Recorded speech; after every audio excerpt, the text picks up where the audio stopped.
রাকাত। আত্তাহিয়াতুর বৈঠক হলে পায়ের পাতার উপরে বসবেন।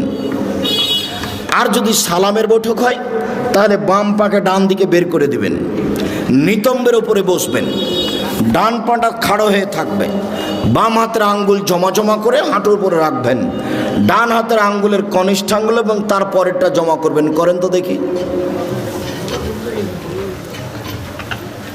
বৃদ্ধ আঙ্গুলের পরের আঙ্গুলের নখের উপরে পেটটা রাখেন, অবিরাম নড়বে আত্তাহিয়াত হয়ে গেলে সালাম পর্যন্ত। একবার উঠানোর পৃথিবীতে ভুয়া হাদিসও নেই, এটা এমনিতেই চলছে। অবিরাম নড়বে, যতবার নড়বে ততবার শয়তানকে আঘাত করা। আত্তাহিয়াত, দরুদ, দুআয়ে মাসুরা। তারপরে আমার একটা পরামর্শ, সেটা কি বলেন তো?